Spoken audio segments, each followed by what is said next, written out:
প্রিয় দর্শক, সবাইকে আমন্ত্রণ হুমায়রা's সিম্পল কুকিংয়ে। আজ আমি আপনাদের সাথে শেয়ার করছি আমাদের প্রতিদিনের মসুর ডাল রান্নার রেসিপিটা। আমি জানি খুব সহজ একটা রেসিপি, তারপরেও কিন্তু এই রান্নাতেও কিছু টিপস আছে, ট্রিক্স আছে। আবার রান্নার শেষে আমরা যে পাঁচফোড়ন, কাঁচামরিচ, রসুন, পেঁয়াজের যে বাগারটা দেই, সেটারও একটা নিয়ম আছে। আর তার ফলে সেই বাগারের সুগন্ধে কিন্তু ডাল একদম মৌ মৌ করবে। এই সমস্ত টিপস আর ট্রিক্সগুলি আজকে আমি আমার ভিডিওতে আপনাদের সাথে শেয়ার করছি।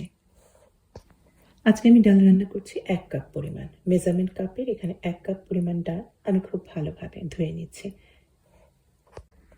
ধোয়া ডালটাতে এখন আমি দিলাম মেজারমেন্ট কাপেরই 6 কাপ পরিমাণ পানি, অর্থাৎ 1 লিটারের বেশি পানি। এখানে প্রায় 1.5 লিটারের মতো পানি হবে। যেহেতু আজকে আমি খুব পাতলা ডাল রান্না করবো, এই জন্য পানির পরিমাণটা বেশি দিয়েছি। একটু ঘন করতে চাইলে আপনারা 3 কাপ পরিমাণ পানি দিতে পারেন। ডাল রান্নায় ডাল খুব সহজে নরম করে তাড়াতাড়ি সেদ্ধ করার কিন্তু কয়েকটা টিপস আছে। আমি দিয়েছি এখানে 2 চা চামচ পরিমাণ লবণ, আর দিয়েছি 1 টেবিল চামচ পরিমাণ তেল। এটা নর্মাল তেল। এই দুটো জিনিসই কিন্তু ডালকে খুব তাড়াতাড়ি সহজেই নরম করে দেবে। সেই ডাল আপনার গোটা ডালই হোক মসুরের, বা ভাঙা বা আধা ভাঙা ডালই হোক।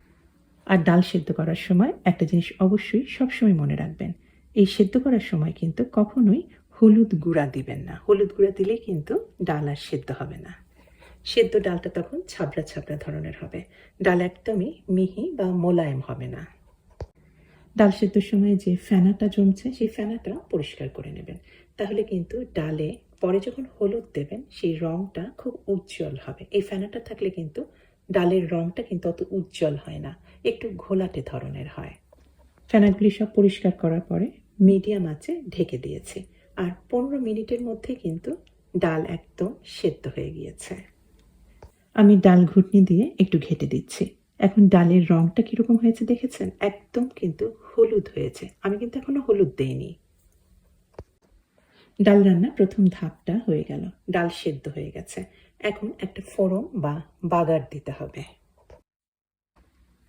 ডালের বাগার বা ফোড়ন দেওয়ারও কিন্তু একটা নিয়ম আছে, তাহলে কিন্তু পাঁচফোড়ন, কাঁচামরিচ, রসুন, পেঁয়াজের সুগন্ধটা ডালের মধ্যে থাকবে।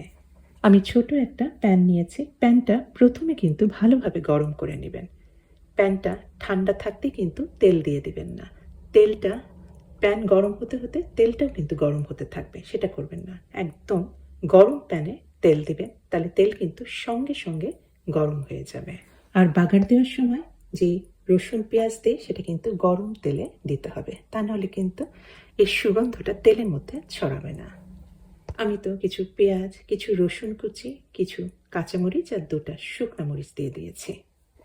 আর বগুড়ায় ডাল রান্নায় কিন্তু পাঁচফোড়নটা একেবারেই মাস্ট, এটা দিতেই হবে। আমি দিয়েছি প্রায় 1 চা চামচের মতো। এই সমস্ত কিছু কিন্তু অনবরত নাড়ছি। আর আমি চুলার আঁচটা কিন্তু এখন মিডিয়ামে রেখেছি। এটা কিন্তু আর হাই হিটে ভাজবো না। আমি বেশ কিছুক্ষণ ধরে এই মশলাগুলি তেলের মধ্যে ভাজবো। খুব হাই হিটে খুব কম সময়ের মধ্যে লাল লাল করে ভেজে নিলে কিন্তু এই সমস্ত মশলা, কাঁচামরিচ, রসুন আর পাঁচফোড়নে বা পেঁয়াজের সুগন্ধগুলি কিন্তু তেলের মধ্যে ছড়াবে না। এখন দিয়ে দিব একটাই মশলা ডাল রান্নার, হলুদ গুঁড়া। আমি দিয়েছি প্রায় 1 চা চামচের মতো। চুলার আঁচটা এই মুহূর্তে কিন্তু একদম লো হিটে আছে। হলুদের গুঁড়া কিন্তু এই কারণে পুড়ে যাবে না। আর এর মধ্যেই দিয়ে দিলাম একটা অর্ধেক টমেটো, আমি 4 টুকরা করে নিয়েছি। এটা অপশনাল, আপনারা ডাল রান্নায় দিতে পারেন, আবার নাও দিতে পারেন। দিলে হয় ডালের রান্নার স্বাদটা কিন্তু আরও বেড়ে যায়। আর একটা কথা হয় কি, হলুদ রঙের ডাল রান্নার মধ্যে এই লাল লাল টমেটোগুলি দেখতে ভীষণ ভালো লাগে। তৈরি বাগারটা দিয়ে দিলাম এখন ডাল রান্নায়। অন্য চুলাতে ডালটা কিন্তু গরম অবস্থাতেই আছে। ডাল রান্না বোধহয় হয়ে গেল, কিন্তু না, ডাল রান্না কিন্তু আরেকটু একটা ছোট্ট একটা কাজ আছে। কাজটা আর কিছুই না, এখনই কিন্তু ডালের চুলা বন্ধ করবেন না, কারণ বাগার দেওয়া হয়েছে। বাগারটা সমস্তটা ডালের মধ্যে একটু ভালোভাবে মিশবে। আর তেলে টমেটো ছাড়ার পরে, টমেটো কিন্তু আমি আর বেশিক্ষণ তেলের মধ্যে রাখিনি, বেশ কাঁচা কাঁচাই আছে। সেটা কিছুটা সেদ্ধ হবে, কিন্তু ভাঙবে না। আর এখানে আর একটা টিপস খুবই গুরুত্বপূর্ণ।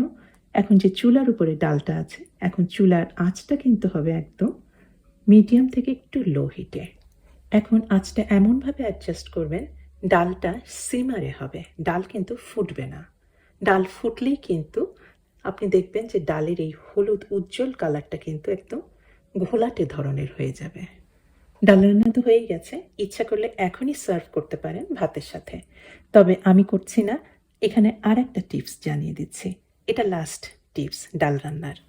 ডাল অনেকক্ষণ যদি আপনি নেভু নেভু আছে মিডিয়াম থেকে লো হিটে চুলার উপর রেখে দেন, যাতে না ফুটে, এইভাবে রাখেন আঁচটা, তাহলে ডালের স্বাদ কিন্তু বেড়ে যায়, দ্বিগুণ না 3 গুণ।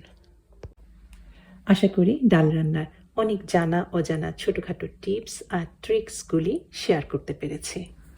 অনেকেরই হয়তো এই রেসিপিটা উপকারে আসবে, উপকারে আসলে, ভালো লাগলে, নতুন কিছু শিখতে পারলে অনুরোধ করব অবশ্যই আমার চ্যানেলকে সাবস্ক্রাইব করে আমার চ্যানেলের সাথেই থাকবেন।